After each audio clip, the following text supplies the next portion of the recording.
মৃত স্বামীর কবরসহ জমি বিক্রি করে দেওয়ার অভিযোগ উঠেছে এক স্ত্রীর বিরুদ্ধে। এমনকি সম্পত্তি নিয়ে মামের দ্বন্দ্বে মায়ের মামলায় জেল খাটেন সন্তান।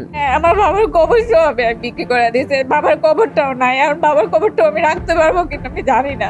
সন্তানদের অভিযোগ, বাবার মৃত্যুর পর মায়ের দ্বিতীয় বিয়ে মেনে না নেয়ায় শুরু হয় তাদের ওপর মায়ের জুলুম। শুধু তাই নয়, সন্তানের বিরুদ্ধে ডাকাতির মিথ্যা অভিযোগও করেন এ পাষণ্ড মা। আমার বাবা মারা গেছে, তারপর পরই আমার মা একজনের সাথে বড় ক্রিয়া করে বিয়ে করছে। সে বিয়ে করছে, আমাদেরকে জানায়নি। আমরা প্রায় এক সপ্তাহ পরে জানতে পারছি। আমরা আসছি, ওইখানে বজগট হয়েছে। হ্যাঁ, বিয়ে তো করছে অবশ্য, আর তো চুরি করি নাই।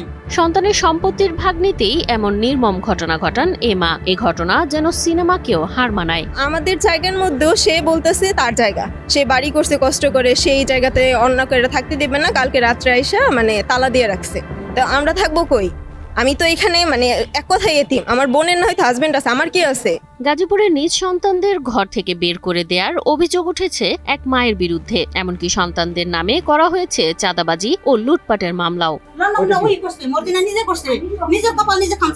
2022 সালে মারা যান মজিদ খান। মৃত্যুর আগে স্ত্রী ও 3 সন্তানের নামে সম্পত্তি লিখে যান তিনি। কিন্তু মজিদ খানের মৃত্যুর কিছুদিন পরই সন্তানদের বয়সী এক ভাড়াটিয়াকে বিয়ে করেন মা শাহনাজ বেগম। সেই বিয়ে ঘিরেই শুরু হয় দ্বন্দ্ব। আমার বাবা মারা যাওয়ার কিছুদিন পরেই আমার মা বিয়ে করে ফেলে।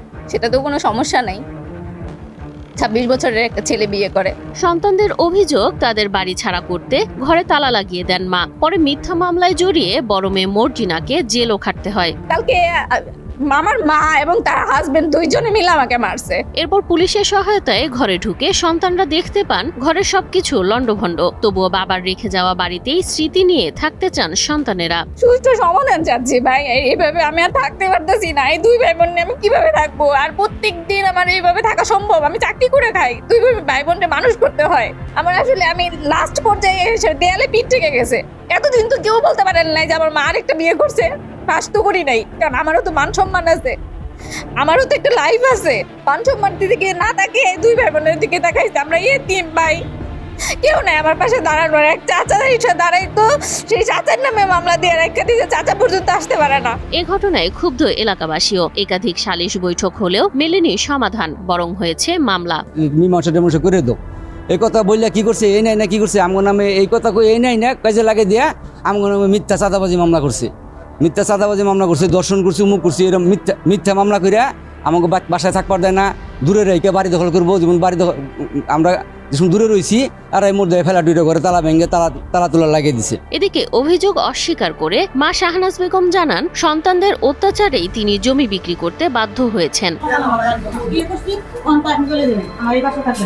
আমার বাসা থেকে কি আমার নামে আমার বড় মেয়ে মেয়ের চাচা মেয়ে আমরা বারবার ভিডিও করতেছেন, আমার ভালো লাগতেছে না। আমি কোনোদিনই অগর ফেলাইতে চাইনি, ওরা আমার জোর করে দেখতে ফেলাইছে। এই যে দেখেন কিভাবে বাড়িছে আমার।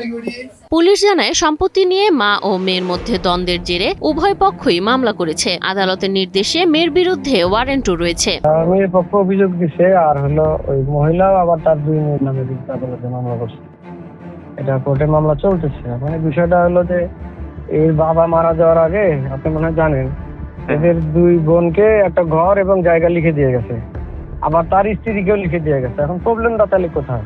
প্রবলেম হলো স্ত্রীর নামে যেটা লিখে দিছে সেটা সে আবার বিয়ে করছে, তার চেয়ে একটু বয়স কম এক লোকজনকে বিয়ে করছে। হয়তো বা সে প্ররোচনায় পড়ে এই জায়গাটা অন্যজনের কাছে বিক্রির জন্য বায়না করছে।